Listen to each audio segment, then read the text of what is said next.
Ethereum runs two prices at once, one for execution, the gas that moves state, one for data, the blobs that rollups post their compressed transactions into.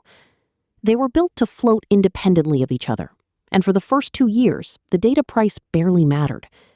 The Dencun upgrade introduced blobs in March 2024, with a target of 3 per block.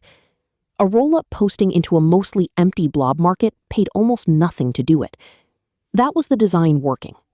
What the design had not been tested against yet was the other direction. What a price does when it is allowed to fall and there is nothing underneath it. The first change was capacity, not price. Pectra doubled the blob target from 3 to 6 in May 2025. The fee rule responds to supply exactly as written. A block carrying more blobs than the target pushes the blob base fee up. A block carrying fewer pushes it down. Across 2025, rollup demand grew into the new ceiling, and blob blocks filled out. For a while, the data price genuinely behaved like a market. It moved, it cleared, it responded to congestion. Then Fusaka raised the maximum to 9, while leaving the target at 6, and added something with much longer consequences than either figure, a way to change both without another hard fork. That mechanism is a blob parameter-only fork. It carves the blob target and maximum out of the upgrade cycle, so raising capacity becomes a scheduled parameter change instead of a coordinated network event. The published schedule steps the target from 6 to 10 against a maximum of 15, then to 14 against a maximum of 21. As a capacity curve, that reads as straightforward progress. As a fee market, it reads differently.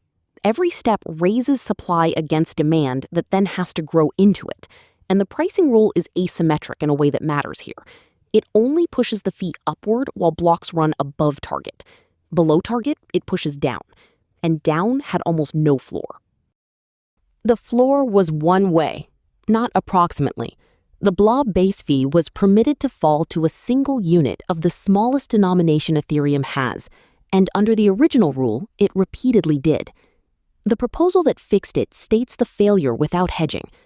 When execution costs dominate, a 10% move in the blob fee shifts a rollup's total cost by around 1/10,000,000th of a percent. At that point, the price has stopped being a signal. Nothing a rollup changes about its blob usage meaningfully changes what it pays. Recovery is broken in the same way. Climbing back up from one-wei takes over an hour of near full blocks. So the protocol loses the ability to throttle blob consumption with price at exactly the moment it would need to. EIP 7918 puts a reserve price underneath, and the interesting part is that it is not a fixed number. The floor is defined as a proportion of what execution costs in the same block, at a ratio of 1 to 16. So the two prices can no longer decouple. A blob cannot be arbitrarily cheap relative to the execution it travels with, because its minimum is written in terms of that execution. Look at the whole timeline, and the pattern is 3 corrections to capacity and 1 to the pricing rule. And the pricing one is the structural change. Whether a given rollup feels it depends on where blob costs sit in its economics. If they are a rounding error, a reserve price is invisible.